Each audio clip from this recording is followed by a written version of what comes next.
بسم اللہ الرحمن الرحیم۔ السلام علیکم ورحمۃ اللہ وبرکاتہ۔ دوستو، آج ہم بیان کریں گے دو نبیوں کے بارے میں۔ سب سے پہلے ہم داؤد علیہ السلام کا واقعہ سناتے ہیں۔ اگر چینل پر نئے ہیں تو چینل کو سبسکرائب کریں۔ تو چلتے ہیں اپنی ویڈیو کی جانب۔ سب سے پہلے داؤد علیہ السلام کا واقعہ سنائیں گے۔ جب جالوت نے طالوت کو جنگ کی دعوت دی تو اسے کہا، تم میری طرف آؤ گے یا میں تمہاری طرف آؤں؟ طالوت نے اپنی فوجوں سے کہا، اس کا چیلنج کون قبول کرتا ہے؟ اتنے میں حضرت داؤد علیہ السلام سامنے آئے اور جالوت کا مقابلہ کر کے اسے قتل کر ڈالا۔ لوگوں نے حضرت داؤد علیہ السلام کی بہادری سے متاثر ہو کر انہیں خوب عزت دی اور حضرت شمعیل علیہ السلام کے بعد انہیں اپنا بادشاہ بنا لیا۔ اللہ تعالیٰ نے بھی حضرت داؤد علیہ السلام کو نبوت عطا فرمائی۔ اس طرح نبوت اور حکومت ایک ہی فرد میں جمع ہو گئی۔ آپ علیہ السلام سے پہلے نبی ایک قبیلے کے ہوتے اور بادشاہ دوسرے قبیلے کا ہوتا تھا، سوائے حضرت یوسف علیہ السلام کے۔ اللہ تعالیٰ نے داؤد علیہ السلام کو بہت سی نعمتوں سے نوازا تھا، جن میں سے حسن صورت، اللہ تعالیٰ کی بہترین انداز میں عبادت، حتیٰ کہ پرندے اور پہاڑ بھی ان کے ساتھ ساتھ اللہ تعالیٰ کی تسبیح بیان کرتے تھے۔ اللہ رب العالمین نے ان کے لیے لوہے کو بہت نرم بنا دیا تھا، جس سے وہ جو چیزیں بنانا چاہتے بآسانی بنا لیا کرتے تھے۔ آپ علیہ السلام لوہے کی زرہ بنا کر فروخت کرتے اور اسی سے اپنا خرید و نوش کا اہتمام کیا کرتے۔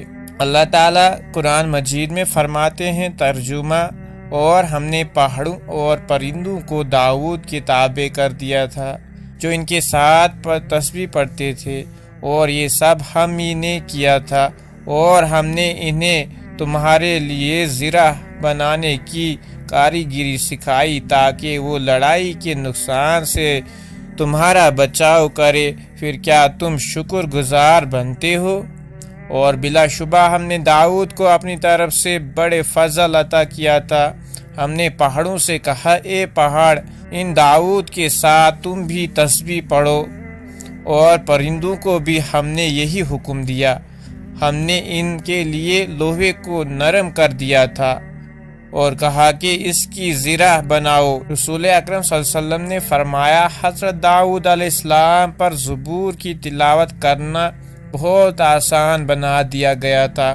وہ اپنی سواری پر سوار ہونے کے لیے کسی آدمی کو زرہ کسنے کا حکم دیتے اور زین کسے جانے سے پہلے ہی حضرت داؤد علیہ السلام مکمل زبور پڑھ لیا کرتے تھے۔ آپ علیہ السلام اپنے ہاتھ سے محنت کر کے کھاتے۔ اللہ تعالیٰ کو داؤد علیہ السلام کی نماز تمام نمازوں سے زیادہ پیاری ہے، اور ان کا روزہ بھی تمام روزوں سے زیادہ پیارا ہے۔ آپ علیہ السلام کا معمول یہی تھا کہ آدھی رات آرام کرتے، تنہا رات قیام کرتے، اور آخری حصے میں سو جاتے تھے۔ حضرت داؤد علیہ السلام ایک دن روزہ رکھتے اور دوسرے دن نہ رکھتے۔ جب دشمن کا سامنا ہوتا تو بھاگ نہ جاتے، بلکہ بہادری کا مظاہرہ کرتے۔ اللہ تعالیٰ نے حضرت داؤد علیہ السلام پر دیگر نعمتوں کے ساتھ ساتھ یہ نعمت بھی فرمائی کہ آپ علیہ السلام کو معاملے سمجھنا اور فیصلہ کرنے کی صلاحیت بخشی۔ لوگوں کے درمیان جو اختلاف ہو جاتے، آپ علیہ السلام اس کا فیصلہ کیا کرتے تھے۔ حضرت عبداللہ بن عباس رضی اللہ تعالیٰ عنہ فرماتے ہیں کہ ایک مرتبہ دو آدمی حضرت داؤد علیہ السلام کے پاس اپنا مقدمہ لے کر آئے۔ ایک نے کہا کہ اس آدمی نے مجھ سے گائے چھین لی ہے، دوسرے نے اس کا انکار کیا۔ آپ علیہ السلام نے ان کا فیصلہ رات تک مؤخر کر دیا۔ رات کے وقت اللہ تعالیٰ نے آپ علیہ السلام پر وحی نازل فرمائی کہ دعویٰ کرنے والے کو قتل کر دیا جائے۔ صبح کے وقت حضرت داؤد علیہ السلام نے دونوں کو بلایا اور کہا، اللہ تعالیٰ نے مجھے یہ وحی کی ہے کہ میں دعویٰ کرنے والے کو قتل کر دوں۔ اب سچ سچ بتاؤ کہ حقیقت کیا ہے؟ اس نے کہا، اے اللہ کے نبی، اس وقت میں اپنے دعوے میں بالکل سچا ہوں، لیکن میں نے اس کے باپ کو قتل کیا تھا۔ پھر حضرت داؤد علیہ السلام نے اسے سزائے موت کا حکم سنایا۔ اس فیصلے سے آپ علیہ السلام کا مقام بنی اسرائیل کی نظروں میں اور بلند ہو گیا۔ اسی طرح آپ علیہ السلام کے پاس اور بھی مقدمات آتے رہے جو آپ علیہ السلام بڑے انداز میں حل کرتے رہے۔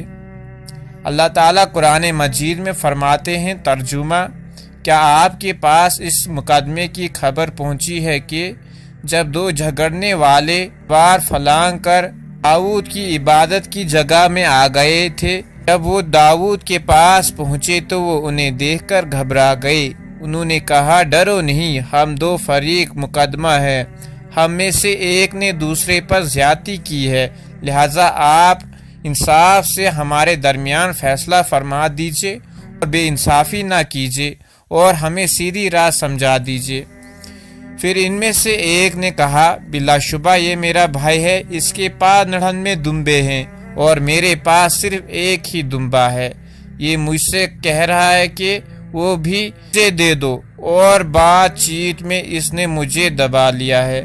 داؤد نے کہا، اس نے تمہارا دمبے کو اپنے دمبوں میں ملانے کا سوال کر کے تم پر ظلم کیا ہے، اور میل چال کر ساتھ رہنے والا اکثر ایک دوسرے پر زیادتی کرتے ہیں، سوائے ان لوگوں کے جو ایماندار اور نیک اعمال کریں، ایسے لوگ بہت ہی کم ہوتے ہیں۔ یہ بات کہتے ہی داؤد سمجھ گئے کہ ہم نے ان کی آزمائش کی ہے، چنانچہ وہ اپنے رب سے معافی مانگنے لگے اور سجدے میں گر گئے اور ہماری طرف پوری طرح رجوع کیا، بس ہم نے ان کی غلطی معاف فرما دی، اور یقیناً وہ ہمارے نزدیک بڑے مرتبے والے اور بہت ہی اچھے ٹھکانے والے ہیں۔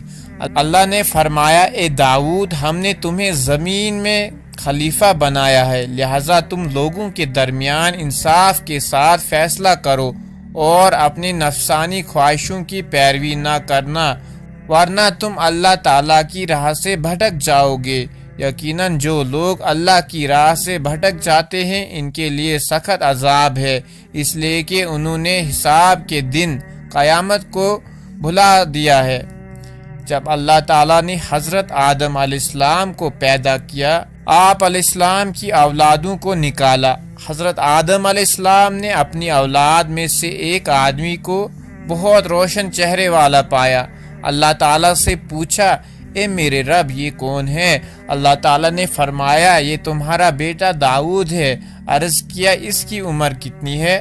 اللہ تعالیٰ نے جواب دیا، اس کی عمر 60 سال ہے۔ آدم علیہ السلام نے عرض کیا، اے میرے رب، اس کی عمر میں اضافہ فرما دیجئے۔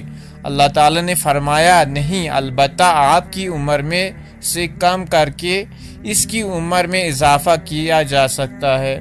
اور آدم علیہ السلام کی عمر 1000 سال مقرر تھی۔ آپ علیہ السلام نے 40 سال حضرت داؤد علیہ السلام کو دے دیے۔ جب حضرت آدم علیہ السلام کی عمر 960 سال ہوئی تو ان کے پاس ملک الموت تشریف لائے۔ حضرت آدم علیہ السلام نے فرمایا، ابھی تو میری عمر کے 40 سال باقی ہیں۔ فرشتے نے جواب دیا، آپ نے اپنے بیٹے داؤد کو وہ 40 سال دیے تھے، آپ علیہ السلام کو یہ یاد نہیں رہا۔ چنانچہ اللہ تعالیٰ نے حضرت آدم علیہ السلام کی عمر بھی پوری 1000 سال کر دی اور حضرت داؤد علیہ السلام کی عمر بھی پوری 100 سال کر دی۔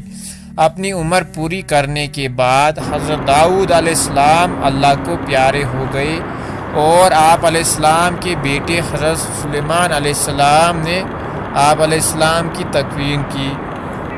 اللہ تعالیٰ نے حضرت سلیمان علیہ السلام کو ان کے والد مطہرہ حضرت داؤد علیہ السلام کی بادشاہت اور نبوت میں جانشین مقرر فرمایا، اور اپنے فضل و کرم سے ان پر بہت سے انعامات فرمائے۔ اللہ تعالیٰ نے حضرت سلیمان علیہ السلام کو پرندوں کی بولی بھی سکھائی۔ قرآن مجید میں اللہ تعالیٰ فرماتے ہیں، ترجمہ: اور بلا شبہ ہم نے داؤد اور سلیمان کو علم عطا کیا تھا، اور ان دونوں نے کہا، تمام تعریفیں اللہ ہی کے لیے ہے جس نے ہمیں اپنے بہت سے مومن بندوں پر فضیلت عطا فرمائی ہے۔ سلیمان داؤد کے وارث ہوئے اور انہوں نے کہا، اے لوگو، ہمیں پرندوں کی بولی کا علم دیا گیا ہے اور ہمیں دنیا کی ہر چیز میں سے کچھ حصہ دیا گیا ہے، بلا شبہ یہ اللہ کا واضح فضل ہے۔ حضرت سلیمان علیہ السلام نے اللہ تعالیٰ سے یہ دعا مانگی کہ اے اللہ مجھے ایسی بے مثال بادشاہت عطا فرما جو آپ نے کسی کو بھی عطا نہ کی ہو۔ اللہ تعالیٰ نے حضرت سلیمان علیہ السلام کی دعا قبول فرمائی اور آپ علیہ السلام کو بے مثال بادشاہت عطا فرمائی۔ اللہ تعالیٰ نے حضرت سلیمان علیہ السلام کو صرف انسانوں ہی نہیں بلکہ جنات، درندوں، چرندوں، پرندوں اور اپنے دیگر مخلوقات پر بھی حکومت عطا فرمائی۔ آپ علیہ السلام سب کی بولیاں سمجھتے تھے اور اس نعمت پر آپ علیہ السلام اللہ تعالیٰ کا بہت زیادہ شکر ادا کرتے تھے۔ قرآن مجید میں اللہ تعالیٰ فرماتے ہیں ترجمہ، اور سلیمان کے لیے جنوں، انسانوں اور پرندوں میں سے بہت سے لشکر جمع کیے گئے، ان کے الگ الگ درجے کر دیے گئے، یہاں تک کہ جب وہ چیونٹیوں کے ایک وادی میں پہنچے تو ایک چیونٹی نے کہا اے چیونٹیوں تم سب اپنے اپنے بلوں میں گھس جاؤ، ایسا نہ ہو کہ سلیمان اور ان کا لشکر تمہیں بے خبری میں رونق ڈالے۔ رسول اکرم صلی اللہ علیہ وسلم نے فرمایا میں رات کے وقت نماز پڑھ رہا تھا، ایک سرکش جن میرے سامنے آ گیا تاکہ میری نماز خراب کر دے۔ میں نے اللہ تعالیٰ کی توفیق سے اس پر قابو پا لیا اور میرا جی چاہا کہ میں اسے مسجد کے کسی ستون سے باندھوں تاکہ تم سب اسے دیکھ سکو۔ پھر مجھے اپنے بھائی حضرت سلیمان کی وہ دعا یاد آ گئی جو انہوں نے اللہ تعالیٰ سے مانگی تھی کہ مجھے ایسی حکومت عطا فرما جو میرے بعد کسی کو لائق نہ ہو۔ میں نے اسے ذلیل کر کے چھوڑ دیا۔ ایک مرتبہ آپ صلی اللہ علیہ وسلم نماز پڑھنے کے لیے کھڑے ہوئے تو آپ صلی اللہ علیہ وسلم نے نماز کے دوران ہی یہ جملے کہے، میں تجھ سے اللہ کی پناہ میں آتا ہوں، میں تجھ پر اللہ کی لعنت بھیجتا ہوں۔ پھر آپ صلی اللہ علیہ وسلم نے اپنے ہاتھ اس طرح آگے بڑھائے جیسے کسی چیز کو پکڑنا چاہتے ہیں۔ جب آپ صلی اللہ علیہ وسلم نماز سے فارغ ہوئے تو نے عرض کیا اے اللہ کے رسول، نے آج آپ کو نماز میں وہ باتیں کہتے سنا ہے جو پہلے کبھی کہتے نہیں سنا، اور ہم نے آپ کو ہاتھ بڑھاتے ہوئے دیکھا ہے۔ آپ صلی اللہ علیہ وسلم نے فرمایا اللہ کا دشمن ابلیس آگ کا ایک شعلہ لے کر میرے چہرے پر پھینکنے کے لیے آیا تھا، میں نے 3 بار کہا میں تجھ سے اللہ کی پناہ میں آتا ہوں، پھر میں نے کہا میں تجھ پر اللہ کی لعنت بھیجتا ہوں، پھر بھی وہ پیچھے نہ ہٹا تو میں نے چاہا کہ اسے پکڑ لوں۔ اگر حضرت سلیمان کی بے مثال بادشاہت کی دعا نہ ہوتی تو میں اسے پکڑ کر باندھ دیتا۔ اللہ تعالیٰ نے حضرت سلیمان علیہ السلام کے لیے معجزے کے طور پر ہوا کو مسخر کر دیا تھا، وہ جہاں بھی جانا چاہتے تخت پر بیٹھ جاتے اور ہوا کو حکم دیتے لے چل، وہ فوری انہیں لے کر چل پڑتی۔ اس طرح جنات کو بھی اللہ تعالیٰ نے حضرت سلیمان علیہ السلام کے تابع کر دیا تھا، ضرورت پڑنے پر وہ ان سے بآسانی کام لیا کرتے تھے۔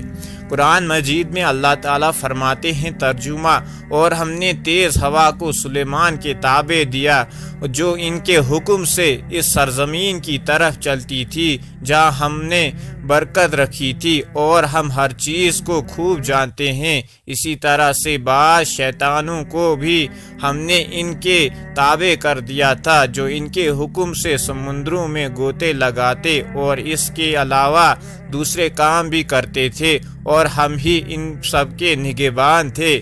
بس ہم نے ہوا کو ان کے تابع کر دیا جو آپ کے حکم سے جہاں آپ پہنچنا چاہتے وہاں آسانی سے پہنچا دیتی، اور طاقتور جنات کو بھی ان کا تابع بنا دیا جو عمارت بنانے والے اور دریا میں گوتے لگانے والے تھے، اور دوسرے سرکش اور کافر جنات کو بھی جو زنجیروں میں جکڑے رہتے۔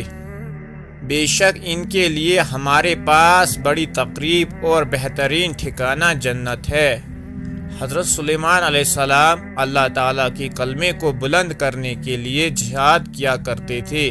ایک مرتبہ حضرت سلیمان علیہ السلام کے سامنے عمدہ جنگی گھوڑوں کی نمائش کی گئی۔ آپ علیہ السلام نے ان گھوڑوں کو اپنے رب کی راہ میں جہاد کی خاطر بڑا پسند کیا۔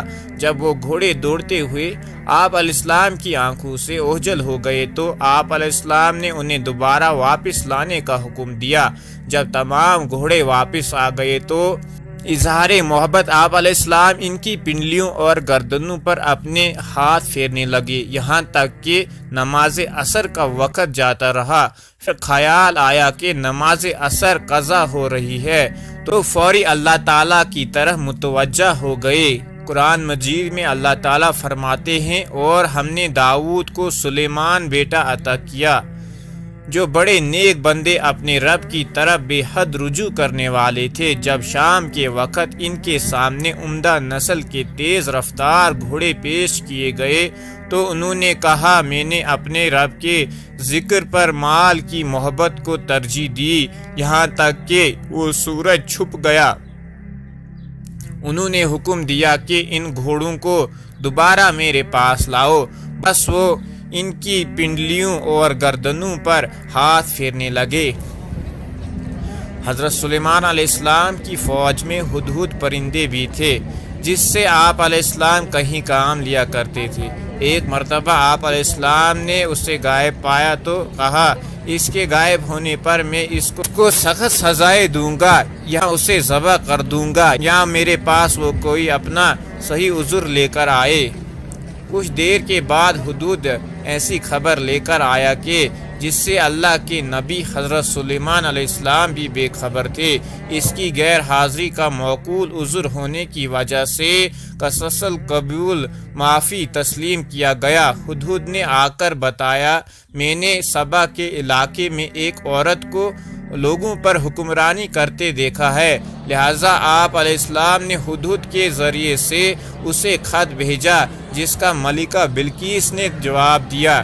قرآن مجید میں اللہ تعالیٰ فرماتے ہیں، ترجمہ، اور پھر ایک موقع پر آپ نے پرندوں کا جائزہ لیا تو فرمانے لگے، کیا بات ہے کہ ہدہد مجھے نظر نہیں آ رہا؟ کیا وہ مجھے نظر نہیں آ رہا یا وہ واقعہ غیر حاضر ہے؟ اگر وہ غیر حاضر ہے تو میں اس سے ضرور سزا دوں گا، یا اسے ذبح کر دوں گا، یا وہ میرے سامنے غیر حاضری کی کوئی واضح دلائل پیش کرے۔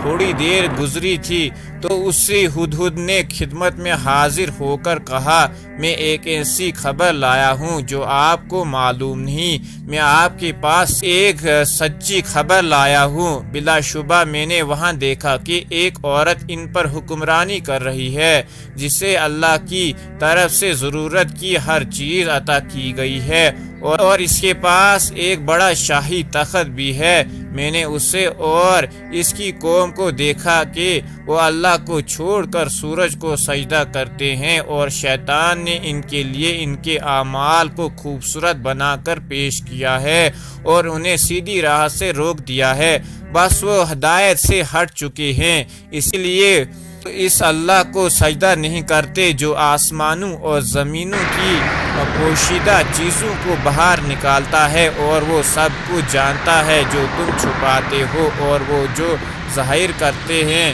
اللہ ہی جس کے سوا کوئی معبود برحق نہیں، وہی عرش عظیم کا رب ہے۔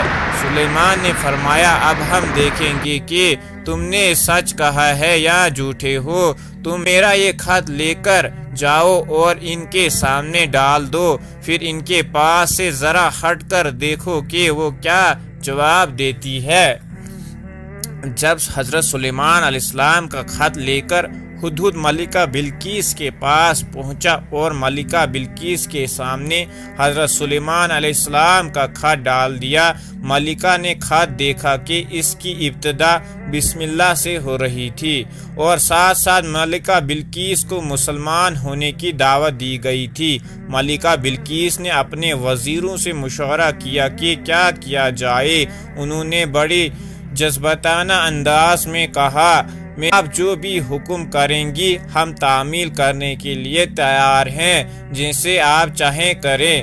قرآن مجید میں اللہ تعالیٰ فرماتے ہیں، وہ ملکہ بلقیس کہنے لگی، اے سرداروں، میری طرف ایک اہم خط ڈالا گیا ہے، بلا شبہ جو سلیمان کی طرف سے ہے، اور بلا شبہ اس کی ابتدا اللہ کے نام سے ہے جو خوب بخشنے والا بے حد رحم کرنے والا ہے۔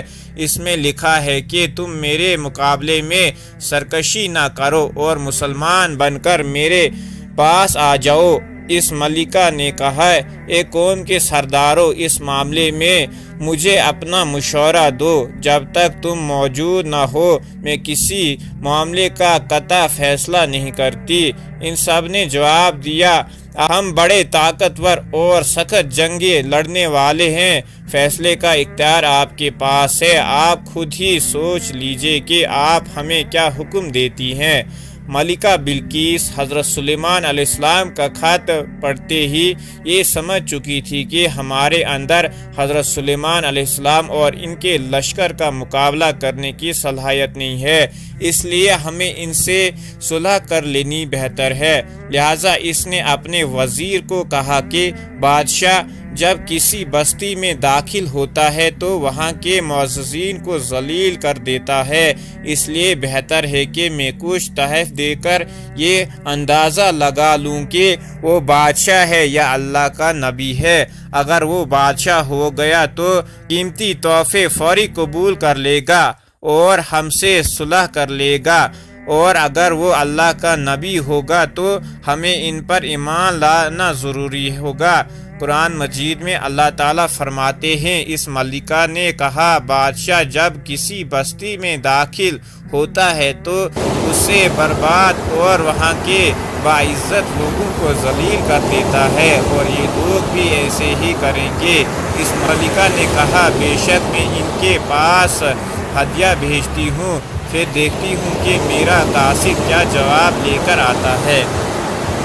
حضرت سلیمان علیہ السلام نے ملکہ بلقیس کے بھیجے ہوئے تحائف دیکھے تو قاصد کو یہ کہتے ہوئے واپس بھیج دیا کہ انہیں بتا دو، اللہ تعالیٰ نے مجھے خوب مال و دولت سے نوازا ہے، مجھے اس مال و دولت کی کوئی ضرورت نہیں، لہٰذا تم مسلمان ہو جاؤ یا پھر ایسے لشکر کا مقابلہ کرنے کے لیے تیار ہو جاؤ جس کا مقابلہ کرنے کی تم میں صلاحیت نہیں اور وہ تمہاری ذلت کا باعث بنے گا۔ قرآن مجید میں اللہ تعالیٰ فرماتے ہیں، بس جب ملکہ سبا کا قاصد سلیمان کے پاس پہنچا تو آپ نے فرمایا، کیا تم مجھے مال کا لالچ دیتے ہو؟ مجھے اللہ نے خوب دیا ہے، وہ اس سے بہت بہتر ہے جو اس نے تمہیں دیا ہے، تمہارے یہ تحفے تمہیں کو مبارک ہو جس پر تم اترا رہے ہو۔ پھر سلیمان نے قاصد سے کہا، تم ان کی طرف واپس لوٹ جاؤ، اب ہم ضرور ان پر ایسے لشکر سے حملہ کریں گے جن کا وہ مقابلہ نہیں کر سکتے، اور ہم انہیں ذلیل کر کے وہاں سے نکال دیں گے۔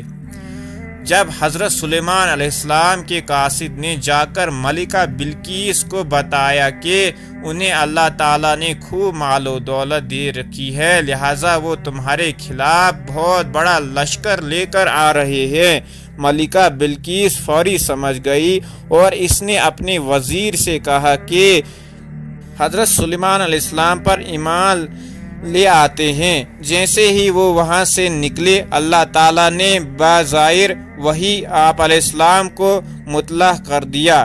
آپ علیہ السلام نے اس کا تخت منگوا لیا اور اس کے لیے شیشے کا ایک محل تیار کر دیا تاکہ اس کا امتحان لے سکے۔ جیسے ہی وہ آپ علیہ السلام کے پاس پہنچی، اپنا تخت دیکھ کر بڑی حیران ہوئی اور شیشے کا بنا ہوا محل دیکھ کر حیرانی میں پڑ گئی اور پکار اٹھی کہ آج سے پہلے میں نے اپنے نفس پر بہت زیادہ ظلم کیا ہے، لہٰذا میں سلیمان کے ساتھ اللہ تعالیٰ کی فرما بردار بن گئی ہوں۔ قرآن مجید میں اللہ تعالیٰ فرماتے ہیں، سلیمان نے فرمایا، اے سردارو، تم میں سے کون ہے جو ان کے مسلمان ہو کر پہنچنے سے پہلے ملکہ کا تخت میرے پاس لے آئے؟ جنوں میں سے ایک طاقتور جن نے کہا، میں آپ کو وہ شاہی تخت دیتا ہوں اس سے پہلے کہ آپ اپنی جگہ سے اٹھیں، بلا شبہ میں اس کی طاقت رکھتا ہوں اور میں امانت دار بھی ہوں۔ ایک آدمی نے کہا جس کے پاس اللہ کی کتاب کا علم تھا، آپ کی پلک جھپکنے سے پہلے ہی میں وہ تخت آپ کو لے کر دیتا ہوں۔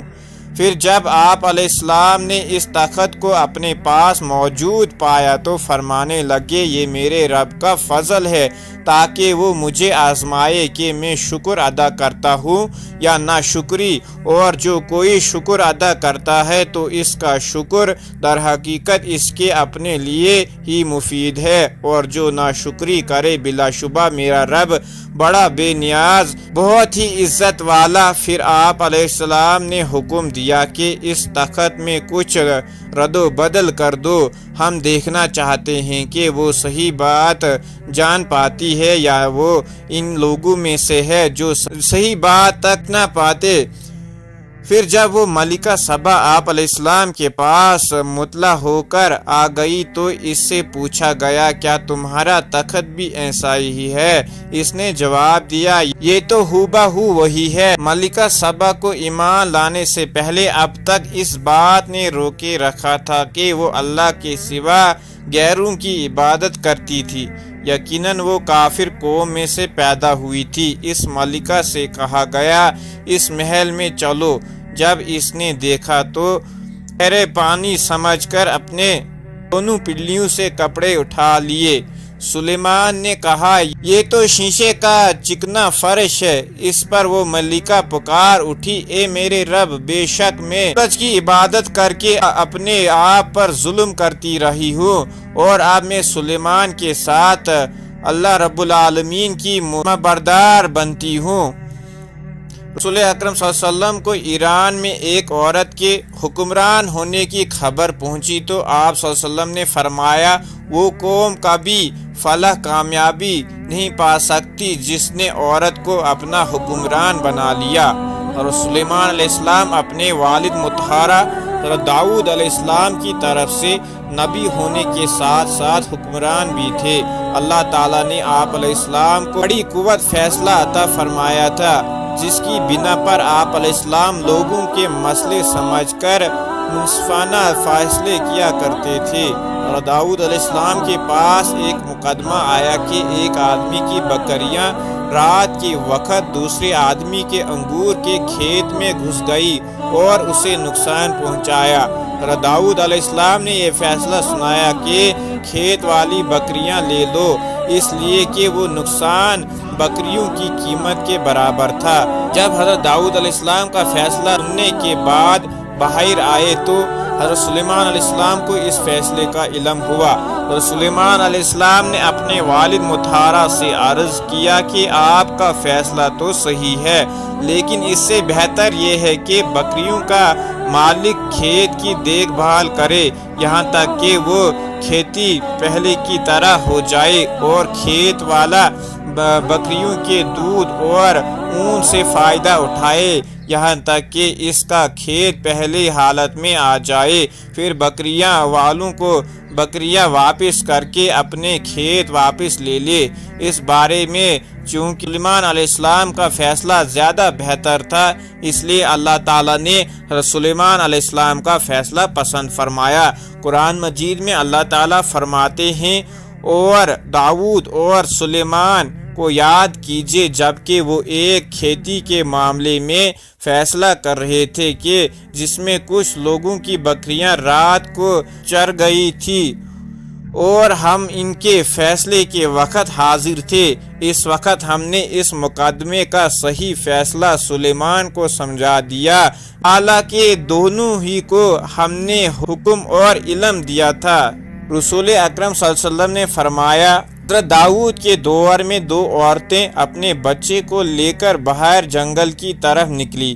ان میں سے بڑی عورت کا بچہ بھیڑیا لے گیا۔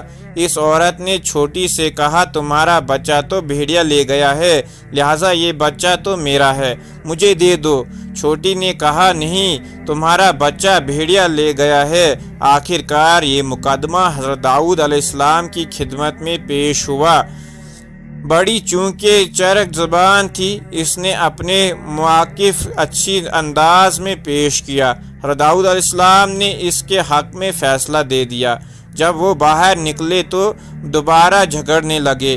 اتنے میں حضرت سلیمان علیہ السلام تشریف لے آئے۔ انہوں نے معاملہ دریافت فرمایا تو ہر ایک نے یہ دعویٰ کیا کہ یہ بچہ میرا ہے، اور حضرت داؤد علیہ السلام بڑے کے حق میں فیصلہ دے چکے تھے۔ حضرت سلیمان علیہ السلام نے فرمایا